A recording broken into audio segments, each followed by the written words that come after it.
Magandang araw sa inyo mga kabansa. Kayo po ay nasa Iparas kay Paras.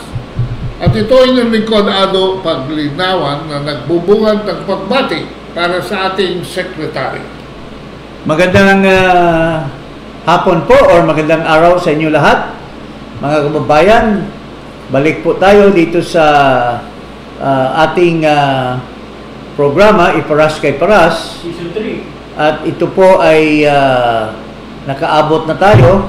Natapos na natin yung Season 2 at we are now entering Season 3. At maganda po ang talakayan natin ngayong hapon na ito o ngayong araw na ito dahil ipagpatuloy po natin ang tinatalakay doon sa investigasyon sa Senado, pinamunuhan ng kanyang ng chairman ng Committee on Foreign Relations na si Ginang Senador Amy Marcos. At dito po, maski hindi po nagdadatingan ang mga resource persons dahil binawalan ni Marcos na hindi mag-appear dahil natatakot na si Marcos na matutumbukan siya na siya pala talaga ang mastermind sa pagkikidnap kay Duterte or pagdukot kay Duterte, hindi niya pina-attend at naglabas ng alibay na ito daw ay covered ng executive privilege. Alam mo, babalikan po natin yung isang lukaret dyan sa Malacanang na sinasabi po niya na may kahulugan daw yung order ni Bersamin na hindi daw a-attend ang mga opisyales under the level of cabinet, pero sinali nila yung lahat, nilahat na nila maski hindi covered ng kabinete, hindi under ng hindi mga miyembro ng kabinete, at dahil daw nga executive privilege. At tinanong siya, paring Ado, sabi niya marami ng jurisprudence diyan. She cited the Ermita case and the Neri case na pinayagan na daw ng Korte Suprema na maglahad ng ikangay rason na hindi pwedeng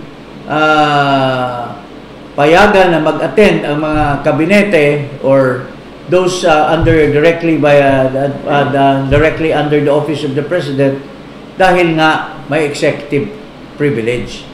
At hindi man niya in-explain na hindi lahat na okasyon, hindi blanket na ang executive privilege ay pwedeng ipapairal mo. Kasi yung Neri case at saka Ermita case, they have basic particularity or basic difference than when you say a blanket executive privilege. Kasi in the case of Neri, mga kababayan, na hindi pinaliwanag ni Lucaret, si Neri ay nag-appeal na.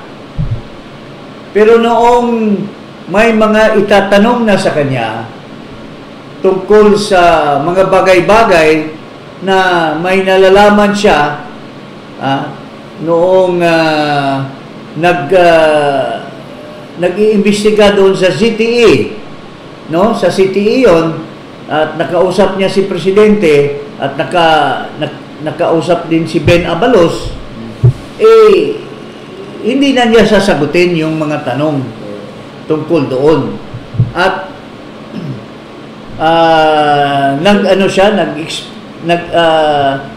nag-express siya na hindi niya sasagutin dahil the answer would reveal certain matters which is covered. According to Capagal Arroyo, it's covered by executive privilege. So, pinilit ng Senado na papasagutin siya.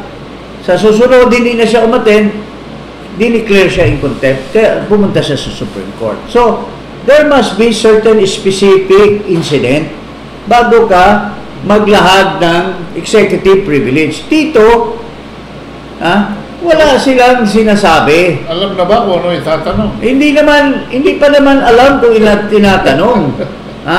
Doon ka mag-exercise ng executive privilege pagka nagtanong si Amy Marcos at matutumbukan yung pinag-usapan na pwedeng itago under the executive privilege, saka na lang kayo i-invoke. Kaya saka na lang i-invoke. So hindi in-explain ni Lucaret Castro yan. Blanket lang, akala niya wala namang kaalam-alam yung mga nagtatanong ng mga media, mapapalusot niya. So dito po tayo sa isinagawa ngayon na isinagawa nung hearing ng Senado, at dito po pakinggan natin si Senator Amy kasi hindi nga sumipot yung mga pinatawag niya at pinigilan ni Marcos. At ito papakinggan po natin at papunta po tayo doon sa issue ng ano ba ang kahulugan noong sanction ng Amerika against the ICC. Okay. Pakinggan muna natin si Amy at doon po tayo patungo sa issue ng ano bang kahulugan ng sanction ng United States against the ICC and anong implication yan dito sa ating bansa noong sanction na yon, noong executive order which held sanctions against people who were involved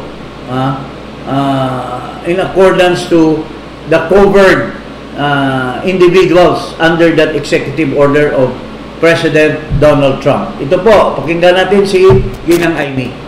If, as claimed by the Secretary of Justice, the country was not communicating with the ICC, parang hindi ka panipaniwala na gulat naman tayong lahat. So Madam sana Chair, yan klinaro nila. Yes, Senator Cayetano. on your point that feel free to interject, just on the point of ongoing investigations, o may kaso ba? I was really deeply disturbed and shocked when Secretary Boying Remulla told us that lahat nung this is my words, so I will refer to the record naman sa eksakto niyang sinabi at yung terminology, but sabi niya, Senator Bato, nung huling hearing na parang lahat, and you might want to refute that if you have information, but sabi kasi niya lahat daw nung wrongful death po yung ginamit niya ay wala daw record, walang blatter, wala daw talaga.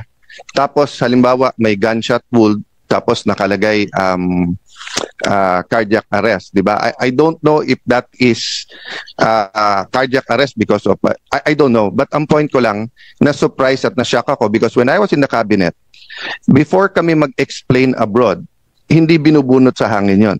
Nagmi-meeting yan, whether with the DILG or whether with the Chief PNP. I have had several meetings with Senator Bato when he was Chief PNP and I was still a senator. Kasi hindi naman ako magsasalita dito na hindi ko muna tinanong sa kanya. So, aside from yung mga ni-reveal mo na very telling details, I think we owe it to the public. Yung sinabi po ng, let me frame it this way, no? Kung pro Duterte ka, you want accountability. Yes, but we want accountability here in the Philippines at yung tamang process. Kasi two wrongs does not make a right. If you are anti-Duterte, you also want accountability. But you also want to do it right. Because two wrongs doesn't make it correct. Meaning, kung ma-dismiss yan sa ICC o kaya mag-change ng administration, balik na naman. So, whether you're pro or anti-Duterte, we want the rule of law. Gusto natin tama. So, dito po sa portion na ito, pinagsinungalingan ni or how do you say it, pare? Hindi binigyan ng value ni Senator Amy yung sinasabi nilang wala silang ugnayan sa ICC. Remember, in the last hearing, sinasabi nila, hindi namin nakakausap yan ang ICC. Yung mga representatives nila, kung labas-pasok man, wala kaming kinalaman. Pero, sinabi ni Amy, one by one yung mga pangalan. In-enumerate. Alam pala ng Bureau of Immigration yun. Tapos, tungkol naman dito sa intelligence, yung National Security Council, pinangmunuhan ni Anyo, yung traidor na Anyo na yan, na nilagay ni Duterte, maski naka-COVID pa yan ng several times, binalik pa rin ni Duterte at hindi sinipa. Kaya na-recognize siya ni Marcos na potential pala ito. Pero hindi alam ni Marcos na ito pala ay tinraidor naman si Duterte. So, itong Anyo na ito, sinasabi, wala din daw napansin sila. Anong klaseng national intelligence bilyon ang ginagastos sa bilyon ang gastos sa intelligence. Wala siyang alam. Hindi mo nalaman na may pumapasok na mga representative ng ICC dito sa Pilipinas. Pina-facilitate pa. So, sinasabi ni Amy mayroon. Tapos dito naman, itong kasalukuyang kakalampas lang na hearing na hindi sumipot itong mga cabinet officials, sinasabi ni Amy na ito lahat ay walang katuturan. Talagang mayroong ugnayan na ang gobyerno ni Marcos, headed by Marcos himself, established. It was established that over a long period of time. Long before, may pa itong tinatawag nilang Operation Pursuit or Pursue. Pati si Torre, naghahanda na. Naghahanda na pala sila at sabi ni Torre, naghihintay na lang kami. Huwag kayong maniwala ng ano yan, sabi ni Torre. Ganyan. Ganun lang. Ready na kami dyan. Matagal na naming pinlano yan, sabi niya. So, yun po mga kababayan, talagang natatakot mag-attend talaga itong mga tao na ito. Under oath yan. Dahil sinabi na natin na matutumbok na si Marcos talaga ang mastermind dito sa lahat. At ito po, i-connect natin ito. Alam nyo, ang Pilipinas, pinagyayabang parate, lalo na ni Marcos, na pinagyayabang niya na ironclad ang alliance ng Amerika at ang Pilipinas. Pero magkakaroon ngayon tayo ng problema dito sa pinalabas ni President Trump na executive order sanctioning the ICC. But in the provisions of that executive order, magkakaroon tayo ng complication ngayon. Even Marcos himself will be sanctioned. So, ito, pakinggan natin itong discussion ng mga senador tungkol dito. Lalo na yung tinutumbok nila yung ginamit na aeroplano. Na baka in simple terms, itong may-ari nitong ng aeroplano na ito, baka magiging cover din ng sanction na pinapatupad ni Trump against those foreigners who may one way or another have involved themselves or have cooperated with the ICC. Pero mas malalim pa dyan Mas may malalim pa dito at doon natin pakinggan muna natin yung issue tungkol dito sa binring up ni Bato at ni Amy yung sanctions that might be imposed based on the executive or the executive order of Trump on the issue of ICC. Ito, pakinggan natin po muna ito at papakita natin ang komplikasyon ito. Etong taon na ito, no? This is just the latest in a series of statements na ang ICC walang jurisdiction dito sa ating bansa. Gusto ko sanang tanungin ulit sa ating executive kung ang dating Pangulong Duterte ay nasa ilalim ng protected person under the executive order issued by the US President Trump, which imposed sanctions on the International Criminal Court. Kasi si Presidente Trump, hindi niya gusto yung ICC, di ba? Hindi nga nakilahok ang Amerika dyan. Under Section 8D2 of the EO, any foreign person who's a citizen or ally of the US that has not consented to ICC jurisdiction, o parang Pilipinas, over that person or state party is a protected person sa ilalim nung kay Presidente Trump. So ang Pilipinas, hindi na state party. At yung executive, sinasabi naman na hindi talaga ICC ang may jurisdiction sa atin. Kaya gusto ko sana tanungin, si Presidente Duterte ba ay isa sa protected person sa ilalim ng executive order ni Presidente Trump? Non-NATO ally na former or current official. I-explain po natin kung paano ang nuances nitong executive order na ito. Una muna ipalabas natin yung ito. Imposing sanctions on the International Criminal Court. This was issued in February 6. February 6, ha? 2025. Yeah. Barely 5 days or 6 days prior to the arrest of President. No, so, 1 month. 1 month. 1 month before. 1 month, 5 days. Kasi March pala yun, no? March. 1 month before the... March 11. So, alam na ito ng Department of Foreign Affairs. Na mayroong ganito. Did the Secretary of Foreign Affairs inform the President Nagtutulog yata. na ang United States, which is an ironclad Alay. of the Philippines, ay mayroong pinalabas na ganito at may bearing po itong mga provisions nito. Basahin natin ito.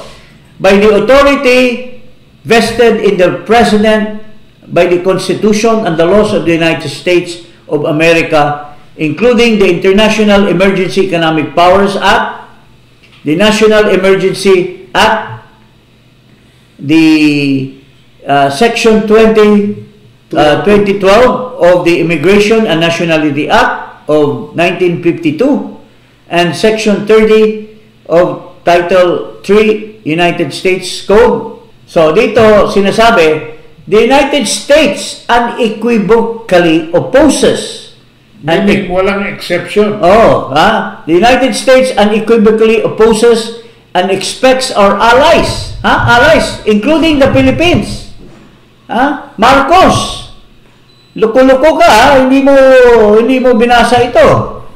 So, kasama po tayo dito na winawarningan ng Amerika to oppose. Sinasabihan tayo ng Amerika to oppose any ICC actions against the United States, Israel, or any other ally of the United States that has not consented to ICC jurisdiction. Marcos has been saying ICC has no jurisdiction. The Solicitor General has been saying that the ICC has no jurisdiction. At ginawa ni Marcos, sinuway niya ito. At nakipag-ugnayan siya sa ICC. Ito naman, the United States remains committed to accountability and to the peaceful cultivation of international order. But the ICC and parties to the Rome Statute must respect the decisions of the United States and other countries not to subject their personnel to the ICC's jurisdiction consistent with the respective sovereign prerogatives. Si Trump mismo, mga kababayan, is very concerned. If Marcos is not concerned with the Filipinos, with every Filipino, Trump is even concerned not only with his own people, with the people of Israel, but he is also concerned with the Filipino, including President Duterte. Very clear dito. The United States remains committed to accountability and to the peaceful cultivation of international order. But the ICC and parties to the Rome Statute must respect the decisions of the United States and other countries not to subject their personnel to the ICC's or jurisdiction consistent with the respective sovereign prerogatives. Sinuway. Explain mo yan. Sinuway ni Marcos. Sinuway ni Marcos. Direksyon. Marcos left its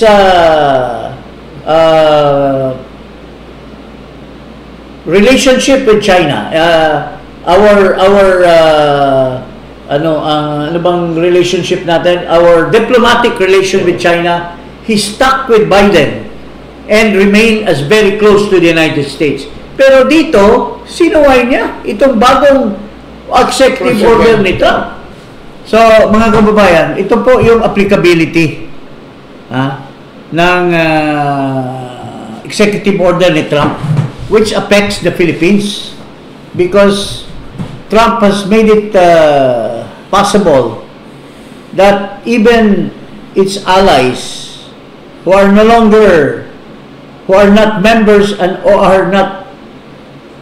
are no longer members of the ICC shall be protected against the inclusions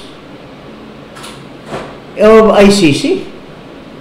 Ito po ang sinasabi ni Trump na apektado ang Pilipinas. Ang apektado mismo si Marcos, na pwede isanction si Marcos.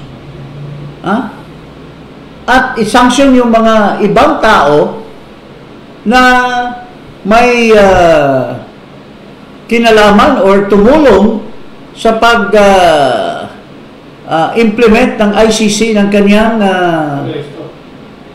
arrest or sanctions of ICC.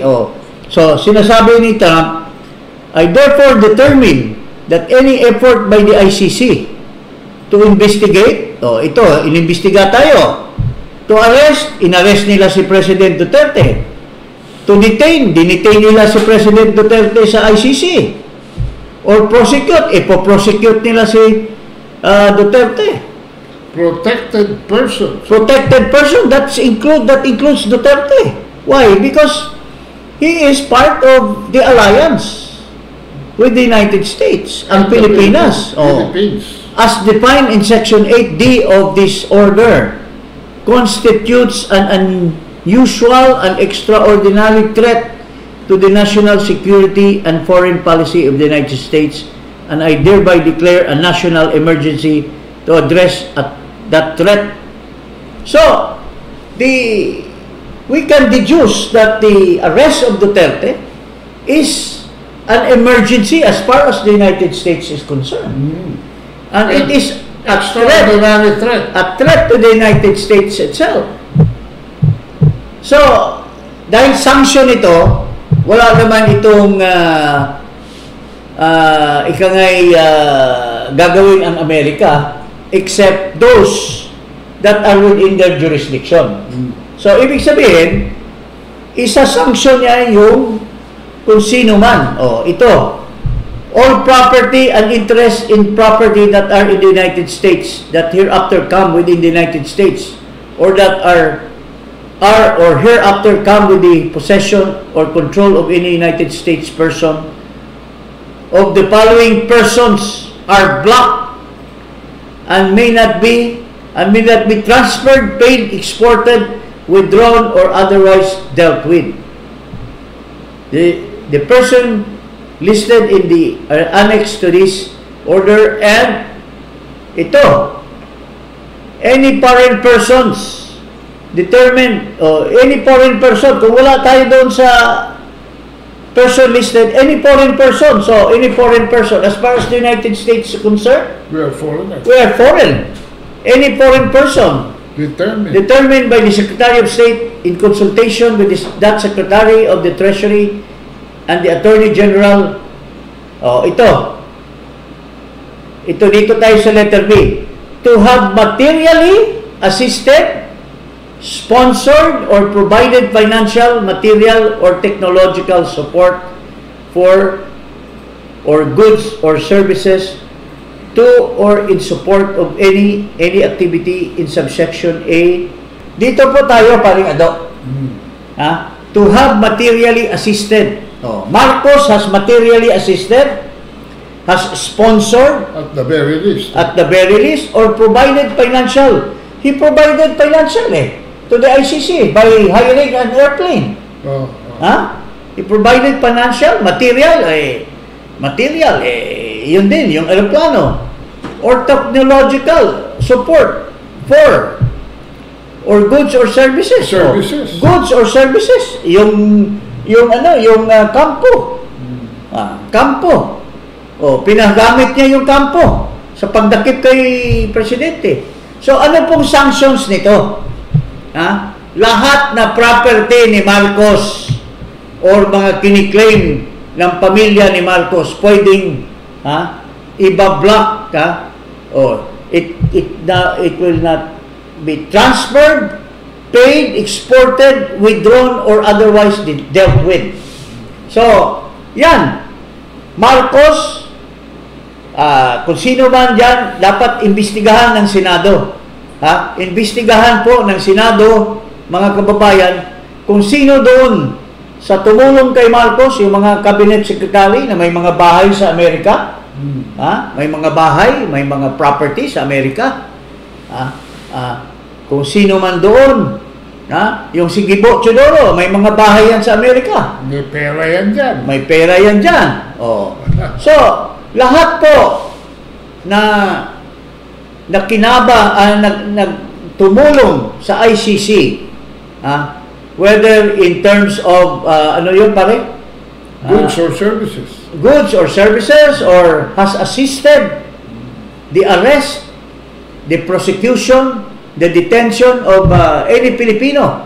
Any Filipino, meaning to say, as far as the United States are concerned, it can be any foreigner who assisted the ICC, any one of its citizen, of its member, its allies, ally country, pwedeng isanksyon. So, kung naririnig tayo ni Madam Amy Marcos at ni Bato or ni Alan, it should be part of the investigation. Hindi lang yung aeroplano. Hindi lang yung aeroplano, pati yung mga property ni Marcos. Dapat si Amy maninindigan ito, baka may joint property sila ng kapatid niya. Mayroon tayong dating nasabi na from China News, Asia Week, China version, na may 61 billion daw na withdraw. 60 plus billion. Na withdraw daw doon, lalo sa pag-ugnayan ni Biden at yung bangag na Pangulo. Yung deal nila ni Biden. Kung nasa Amerika pa yung pera na yan, hindi pa na dala dito, pwedeng sa resolution ng Senate, pwedeng ipasanction yan. At saka hindi lang daw yung 60 plus na yon. Kasi ang total assets daw na naka-frozen sa US is about 160 billion. 160 billion. Of stolen wealth. So, ito po, alang-alang sa ating mga kababayan, dapat part ito ng resolusyon ng Senado na i-apply nila yung sanction sa Amerika at magpadala sila ng kopya ng resolution or a separate resolution to ask President Trump to implement the sanction on these people who have one way or another Lalo na itong may-ari ng eroplano, kung sino man ito. The United States should immediately, if may mga Impound dapat yan. nakalagay doon, paid, transferred, or withdrawn, or whatever, no? Hindi pwedeng ilabas sa Amerika. And that will be part of the sanction that the United States will do in accordance to its executive order. So, yun po mga kababayan, very clear.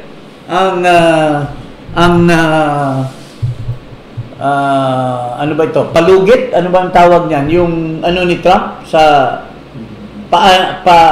paalala or pahayag ni Trump sa mga hindi lang Pilipinos, pati yung mga ibang allies na one way or another has assisted in the arrest, in the detention, in the prosecution of any foreigner, or kung nandun tayo sa listahan, being an ally, any citizen of an allied state should benefit from this executive order, parang ano. The next question now is, Oh. kaya ba ni Amy Marcos yan at kaya ba ni Chis Escudero gawin yan for the benefit of the Filipino people? Well,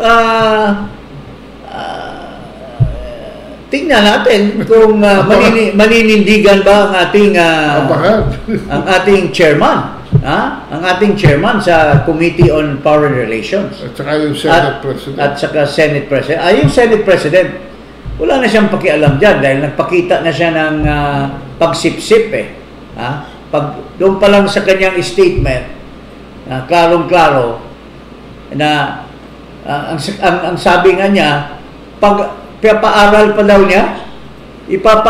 daw niya sa yung application for the issuance of subpoena. Siya parating nagyayabang, nagbibigay ng legal opinion. Pero dito sa issue na ito, hindi siya nagyayabang at pinapairal niya yung kanyang kakayahan bilang abogado at binibigay niya doon sa legal. Bigla naging prudent. Can you imagine? Can you imagine the legal office na who are unelected people can now be superior than the senators?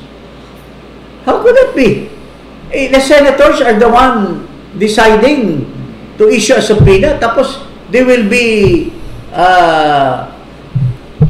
not allowed by the legal department of the Senate when the legal department says, Senate President, hindi pwede po ito.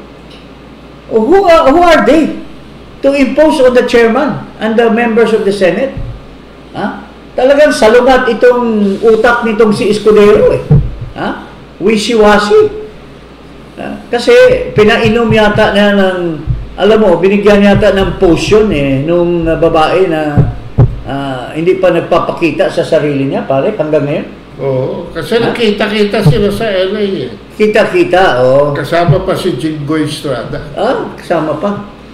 Wow. At saka chismis doon ito Chismis, Ito raw, pag na-impeach daw si Sara, ito raw si Chis Escudero papalit na Vice President. At si Jinggoy Estrada ang baka maging Senate President. Di umano. Wala namang in fairness, wala namang limit ang pag-ambisyon. Talaga ambisyon. Wala namang limit ang pag-ambisyon. Dahil dito, masusubukan natin. Dito masusubukan natin. Kung talaga may bayag. May bayag, Okay, so, yun po mga kababayan, ibalik natin kay Amy Marcos. Sinabi na natin yung opinion natin, ibalik natin kung may kakayahan ba talaga na, sinabi na niya na, ibalik mo uli yung sinasabi ni Amy na maninindigan siya na binanggit na niya yung sanction ng Amerika. Ito, pakinggan natin uli. Gusto ko sanang tanungin ulit sa ating executive kung ang dating Pangulong Duterte ay nasa ilalim ng protected person under the executive order issued by the US President Trump, which imposed sanctions on the International Criminal Court. Kasi si Presidente Trump, hindi niya gusto yung ICC, di ba? Hindi nga nakilahok ang Amerika dyan. Under Section 8D2 of the EO, any foreign person who's a citizen or ally of the US that has not consented to ICC jurisdiction, o parang Pilipinas, over that person or state party is a protected person sa ilalim nung kay Presidente Trump. So ang Pilipinas hindi na state party, at yung executive sinasabi naman na hindi talaga ICC ang may jurisdiction sa atin. Kaya gusto ko sana tanungin, si Presidente Duterte ba ay isa sa protected person sa ilalim ng executive order ni Presidente Trump? Non-NATO ally na former or current official. So gusto ko malaman kung si PRRD nga ay protected person sa ilalim ng executive order, sino ang mako-cover sa asset freeze under Section 1 ng executive order ni Presidente Trump? Pwede bang parusahan ang mga sumapi sa pag-aresto katulad ni General Torre? Anong mangyayari kina Garma at kina Leonardo? Kasi ang pagkaalam natin, yung iba sa kanila at yung pamilya nila ay nasa Amerika na. Sakop ba sila nung executive order ni Presidente Trump? So yan ang mga katanungan natin kasi lumalawak na lumalawak itong pagsisiyasat natin. Umabot na sa US kung saan alam natin nagtatago sila. Kaya nag-aalala ako ano ba nangyari rito. So paano yun? Gusto ko sana ipaliwanag ng ating justice pero wala sila. Kaya justice lang po tayo. Pero importante po to. Ngayon, yung administrative arrest, may DOJ local opinion, legal opinion raw, na lumabas noong November 21, 2024. Nakita po namin ito Nasa website ngayon, nag-disappear na. Hindi na siya nandun. At ang liwanag doon sa legal opinion na mismo yung DOJ USEC na sumulat nito, ang balita ko si Yusek Chan, the DOJ does not consider an Interpol red notice an arrest warrant. Ang liwanag naman doon. At sinabi rin na the Philippines cannot deport your own citizen. Ang liwanag ng pagkasabi. The ICC, again, no jurisdiction. Then the ICC warrant could not have been the basis for the arrest. Kung yung red notice o diffusion is not a warrant of arrest, ang tanong ko, ano ang legal basis ng aresto? Ngayon, ang sabi ng gobyerno, yung turnover to the ICC was a surrender. Surrender na po to under Article 17 of RA 9851 and the Rome Statute, walang pakialam sa Rome Statute kasi hindi na nga tayong member. I need to point out that before they can actually surrender PRRD, they have to arrest him to have him in custody. If there was no warrant issued by the court for PRRD's arrest, does that mean that it was an administrative arrest? Was the administrative arrest valid? Was the DOJ or whoever ordered the arrest empowered under 9851 to effect an administrative arrest?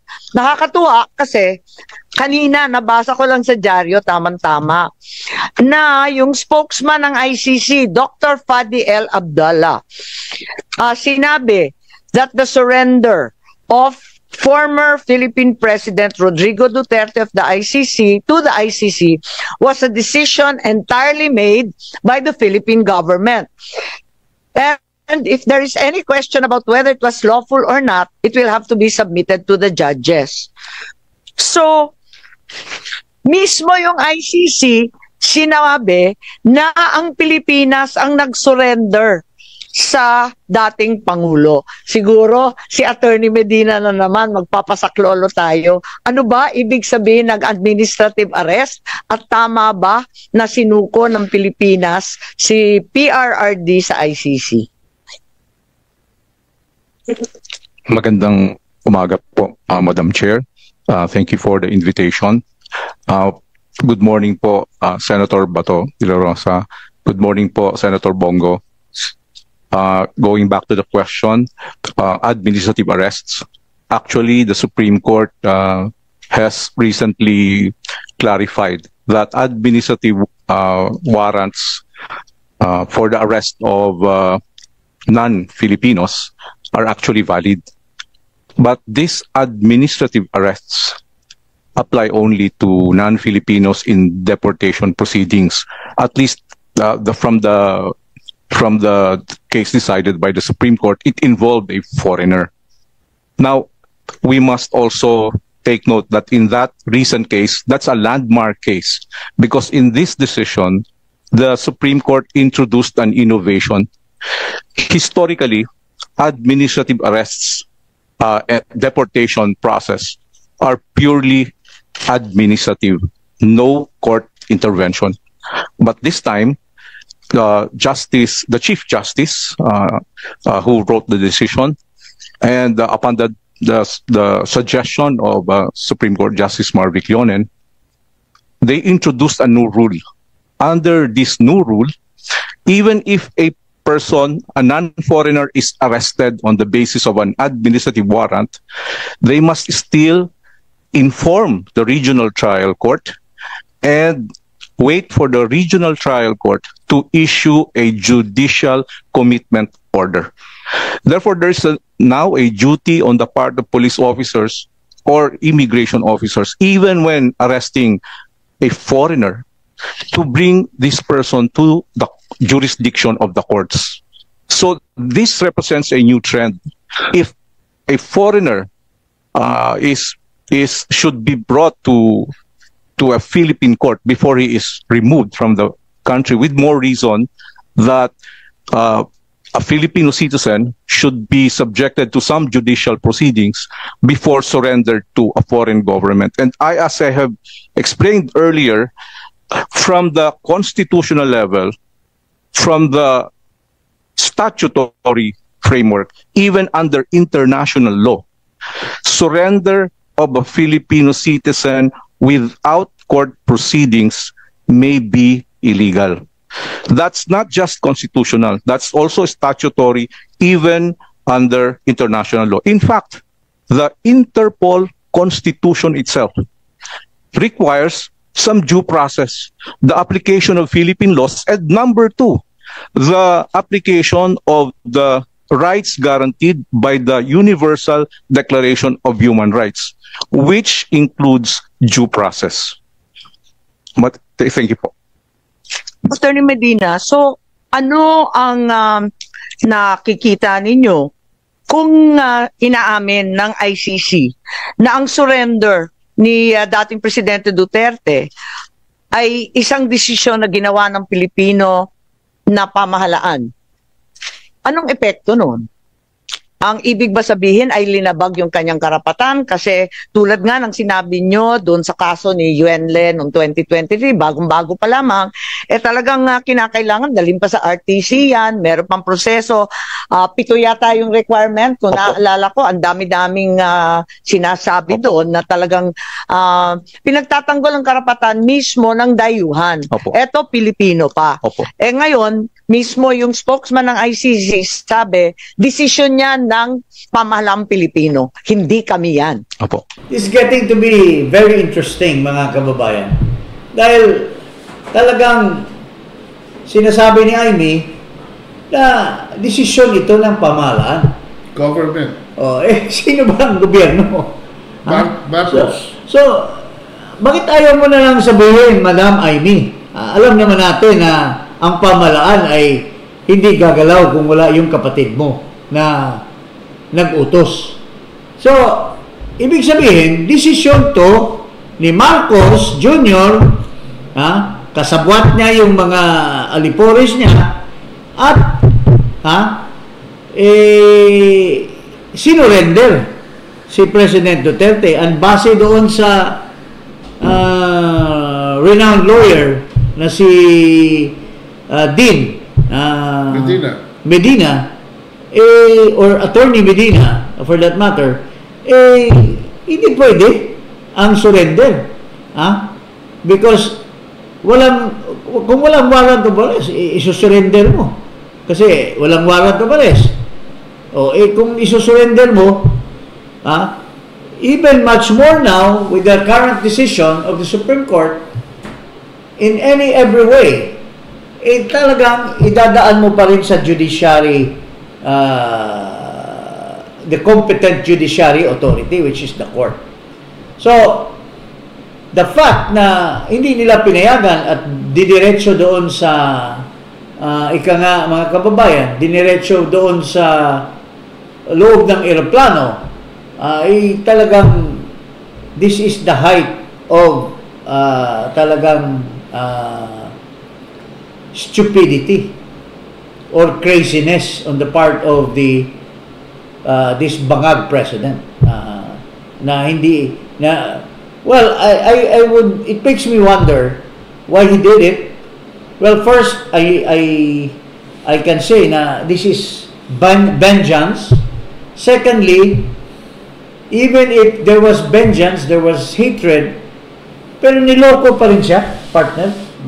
Niloko pa rin siya ng kanyang mga tao at pinapaniwala siya na lahat ng mga gagawin niya ay may sanction sa batas, which is it turns out now that there is really none at all, and this has been revealed by his own sister, the chairman of the Committee on Foreign Relations, Amy Marcos. So mga kababayan, kung na-discuss na natin yung tungkol sa executive order ni President Trump, napakadelikado ngayon dito sa may-ari ng eroplano. To begin with. Na-identify na yung piloto, a certain Captain Gulia. Nako. Na-identify na yung co-captain or junior captain or whatever. Yung mga kanyang mga assistant doon sa eroplano. So, in other words, marami pa dyan pwedeng i-sanction ni Trump if the Senate will come up with a resolution recommending or telling the United States of America, the government of the United States, na ito po under po ito sa sa executive order, itong mga tao na ito yung nag-violate ng executive order nyo. Kung may mga property yan dyan sa Amerika, dapat i-confiskan nyo na or itago nyo na or huwag nyo na ipagalaw sa kanila. Kung may mga nagre-rent dyan or may nakatira dyan, dapat paalisin nyo na sa bahay nila. Di ba? Paring So, yan ang pati daw yung mga nag-facilitate ng flight clearances, kailangan i-involve dito. And now going to the issue on the airplane, ito po.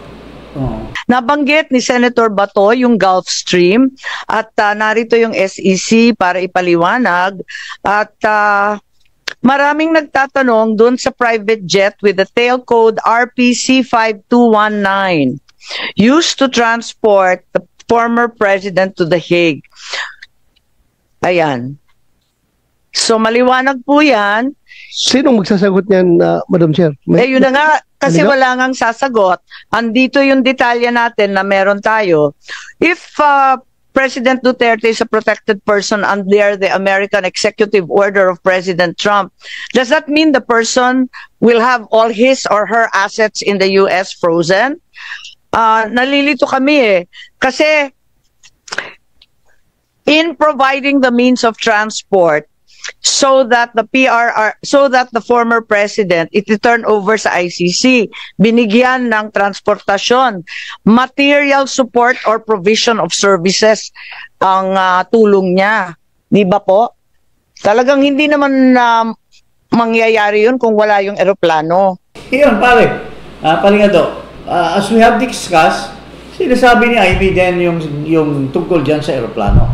At tungkol doon sa mga iba pang mga tao, who may one way or another had aided and comforted, abetted the kidnapping of President Duterte. Pero ito mayroong lokalit dito ang babae sa Malacanang. Ano namang pinagsasabi nito tungkol dito sa eroplano? Officer Undersecretary Claire Castro na binayaran ng Office of the President ang private jet na sinakyan ni dating Pangulong Rodrigo Duterte patungong The Hague sa The Netherlands. Ayon kay Palace Press Officer Atty. Claire Castro, bahagi lamang ito ng kompletong kooperasyon ng gobyerno sa isinagawang pag-aresto sa dating Pangulo. Hindi naman nagbigay ng eksaktong halaga ang Palace official kung magkano ang naging gastos. Ngunit nabanggit ni Yusek Castro na nagkaroon ng pakikipag-ugnayan ng pamahalaan sa isang pribadong korporasyon para rito. Opo, ina-admit po na ang palasyo po, ang nagbayad, ang gobyerno po. Ito po ay may kaugnayan sa assistance po na ibinigay natin sa Interpol. So, sabi nga natin, kapag hiningi po ang assistance, siyempre po dapat kumpleto po. Dahil kung wala naman po na ipoprovide na sasakyan para madala po ang dating Pangulo sa ICC, parang hindi rin po naging kumpleto ang pagtugon natin sa ating commitment to the Interpol. May commitment pala si Marcos na tumulong sa ICC. Inamin itong Lucaret na ito, no? Pinapasubo mo si Marcos Jr., Lucaret. Paano ngayon yan? Ito, may iba naman siyang sinasabi dito. Ma'am, pwede bang i-divulge sino nga ba may-ari nitong eroplanong ito? At personally, wala tayong alam kung sino may-ari ng sasakyan ng plane. So wala akong masasabi dyan. Tinatanong siya, inamin niya na binayaran ng Malacanang. Pero tinatanong naman siya uli, hindi niya alam kung sino ang may-ari. Bakit ka magbibigay ng information na kulang-kulang, paring adok? Nagbo-volunteer ka na binayaran. Now, it's expected na tatanungin ka, ma'am, sino pong binayaran? Kanino po yung aeroplano? It just shows how stupid you are to become the messenger. Hindi ba dapat bago ka magdadakdak dyan, dapat alamin mo yung all surrounding information regarding a certain subject matter? So it just shows na wala talagang you're just wasting the people's money being paid. Mahiya ka naman. Dapat wag ka nang kumubra ng sweldo dyan. Kung gusto mong manatili dyan, wag kang magpasweldo dahil sayang lang yung pera ng bayan na binabayad sa iyo, Miss Lucaret Castro. Hindi ba? Parang ano masabi mo? In-incriminate pa niya yung Office of the President. Yes. Kasama ba yun sa script mo? Ako naging spokesperson din ako ng gobyerno sa embassy sa Washington DC. Sasagutin ko lang ito, miski alam ko yung miski messenger lang ako. Hanggang doon ka lang. No comment na lang ako dyan. No comment, ma'am. Mag-aral. Susmariusip naman ko. Common sense lang yan Bakit mo pagkakanulo yung appointing power mo? Hindi, matatanggal ka sa trabaho niyan. Ang tingnan mo itong sila mga banateros. Anong sinasabi nila dito sa Claire Castro na ito? Hindi, alam mo mga kababayan, I don't know why Malacanang is still maintaining this person. Unang-una, halos wala ka nang marinig na nagsabi na maayos yung kanyang mga sinasabi. In contrast, puro na nag-criticize. Every time, punta ka sa social media, kung wala kang, maski baguhan lang na vlogger or kung sino-sino mga vloggers, walang maririnig ka kundi tungkol sa criticizing this woman na sabi ni Maharlika Lucaret Claire Castro. Tingnan mo ito, yung grupo ni Banat Bay, ni Banateros na marami ring marami ring nakikinig dyan, marami ring nagpapalo dyan. O ito, pakinggan natin. Si Attorney Blurred, si Claire Blurred na to, alam mo, ikaw yung pinaka-kahihiyan sa lahat ng lawyer dito sa Pilipinas. Yan, kasama mo si Larry Gadon. Sabi, pare? Ha? Pinaka-hihiya na abogado sa buong Pilipinas. I mean, siguro, I don't know, kung kawawa naman yung mga anak mo sa eskwelahan. They may be a butt of ridicule by... Ako, once upon a time, noong nasa Congress kami, bagito pa akong congressman, sensitive ang asawa ko sa mga ginagawa namin dahil pagka may mga criticism sa... Siyempre, may mga media dyan na hindi mo nabigyan ng konti, ay babanatan ka. I-extort ka sometimes, di ba? Tapos titirahin ka. Siyempre, pupunta, dati kasi wala pang social media, pupunta sa dyaryo. Tapos mababasa, tapos mababasa ng mga teachers, tapos siyempre, careful ako sa mga ginagawa ko kasi ang kawawa yung mga anak mo dahil mariridicule sa eskwelahan. So, if we apply this, ewan ko kung may anak ba ito. Pero alam mo, Secretary, there is something more basic here. What? Hindi na vet properly ito. Mukhang may personality disorder ito si Claire Castro. Because she thinks the world revolves around her. Kaya pati kalaban niya, si Duterte, pati kakampi niya, si Marcos, tinitira niya. Wala siyang yung sarili. The world revolves around her. Prior to, hindi kaya na-imbibe niya yung si Lapid? Naalala mo ba yung si Lapid na walang pinapatawad, lahat tinitira? Si Lacson, si Percy Lapid, tinitira niya si Duterte, tinitira niya si Bongbong Marcos, tinitira niya si Claire Castro against the world. Ganon. Yung lahat kaaway niya. In fact, kaaway niya si Rapi Tulfo Pati boss niya, kaaway niya. Kaaway niya si Erwin Tulfo kasi siya nag-expose nga dito kay Erwin Tulfo na American citizen. At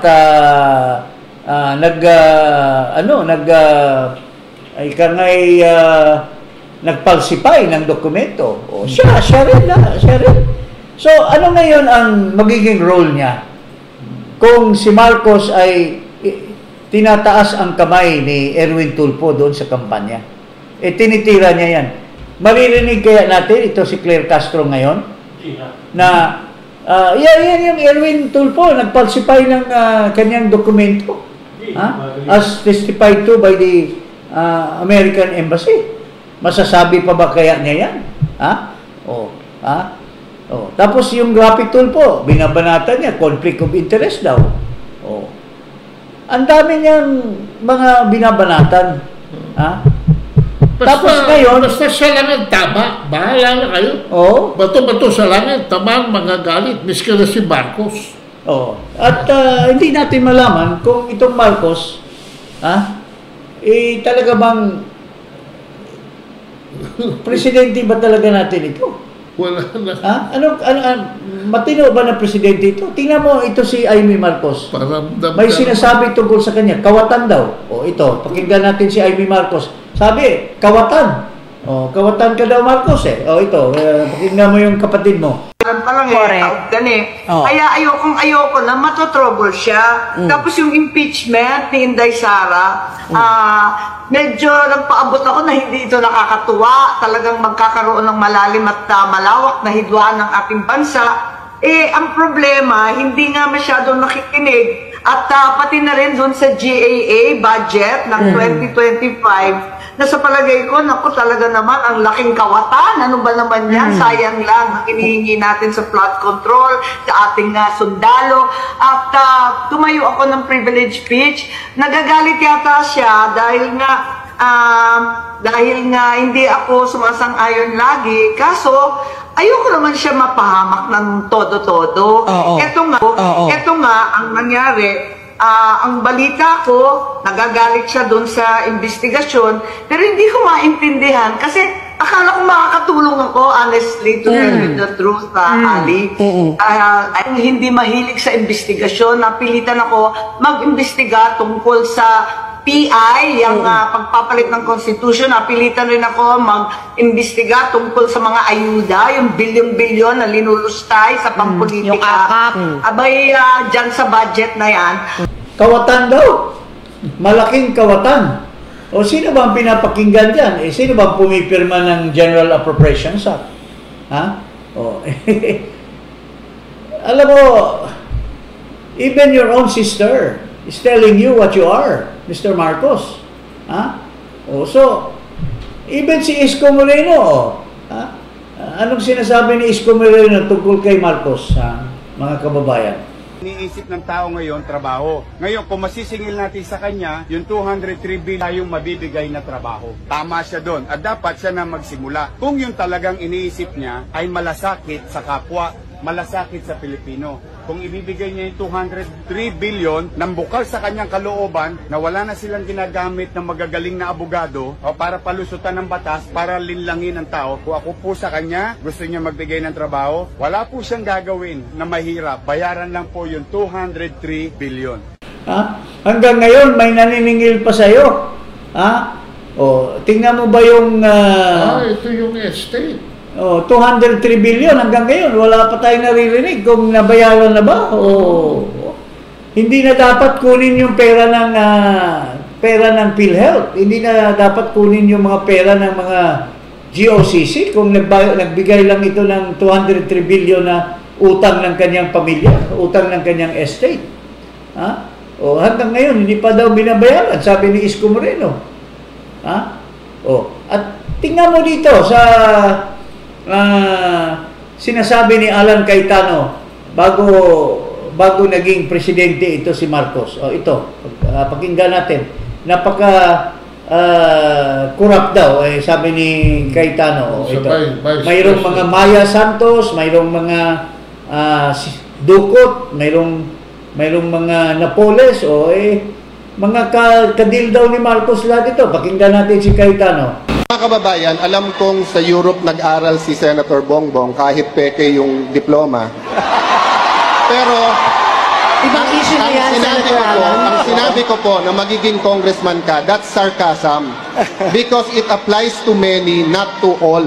Okay. Kung ako'y naging congressman dahil corrupt, di sana hindi ako sumama sa EDSA 1, EDSA 2, hindi ako lumaban sa corruption ni Binay, hindi ako lumaban sa corruption ni Arroyo. But Senator Marcos, nasaan ka pag corruption ang pinag-uusapan?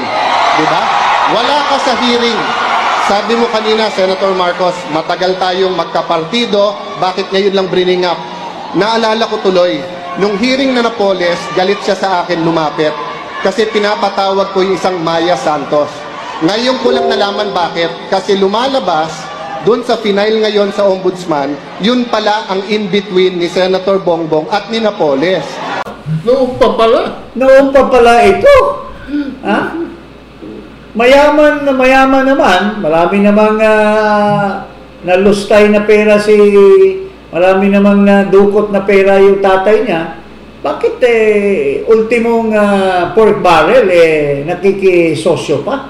Nakikisawsaw pa kay Maya Santos. Yung Napoles, maraming galamay yun Yung si nating congresswoman na nakasama namin, dukot ang pangalan na involved din yan sa mga istorya-istorya dyan sa pagiging ahente ni Napoles. Tapos itong Maya Santos, may mga iba pa dyan mga nababalita na ito pala si Bangag na yun, dumadali din pala ito ng pork barrel. Humihirit din. Humihirit din pala. Napakayaman naman nila. Bakit pa, yumayari pa rin ng ganon. Yan, galing kay Alan Cayetano, ha? Hindi sa atin galing yan. So, mga kababayan, makikita natin, sana, kung natauhan na si Marcos at lalong nakikita niyang nababaon siya ngayon sa criticism dahil nga unang-una pinayagan niyang attend yung kanyang mga minion sa executive department. Ngayon inayawan naman niya dahil executive privilege, at balita ko isasubpina at siguro hindi naman siguro nila i-resist yung subpina. So doon natin makikita lalo at kung seryoso at sincero si Amy Marcos na tumbukan talaga ito. Dapat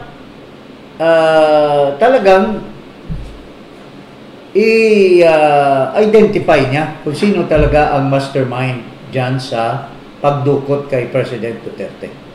So mga kababayan, we are nearing towards reality.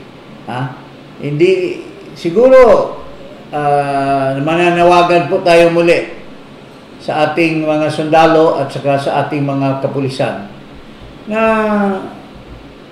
tingnan naman nila ang nangyayari sa ating bansa.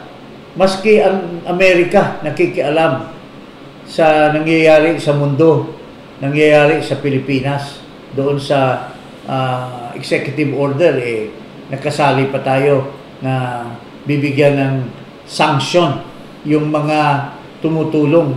So, tayo naman dapat sana mapamatyag tayo sa mga nangyayari. Alam naman natin, mga kababayan, na kayo, so panahon ni Duterte, tinaasan ang mga sweldo nyo. Pero mukhang ngayon, hinihigitan pa. Ang balita ko, mayroong conversation yung isang mataas na opisyal sa isang miyembro ng mataas na armed forces, pinag-usapan yung pera na ipamimigay.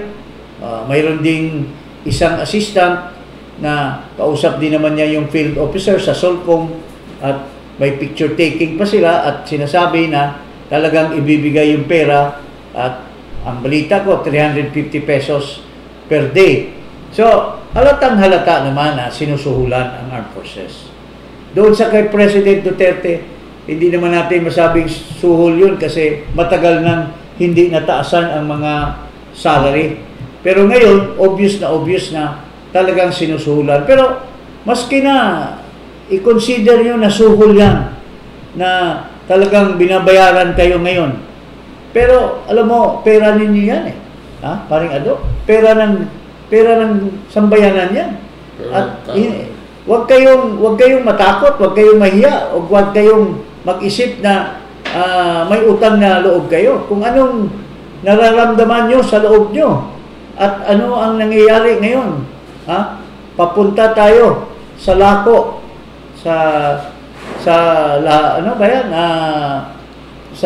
Kumuloy, sa pinakagitna ng dagat at ang ating sa laot ang ating sinakyan na barko ay na butas na ang hull, yung niyan, at tumutulo na yung tubig at malulubog na tayo. Hayaan ba nating lumubog pa tayo bago tayo kumilos? Kayo po, nasa inyo po yan, kumilos na kayo. Wala akong sinasabing anong gagawin nyo, pero mapagbatsyag kayo sa mangyayari. Be a Filipino. Be a true Filipino, mga kababayan. Kayo dyan sa mga ang sinasabi nga, the armed forces is the protector of the people and the state.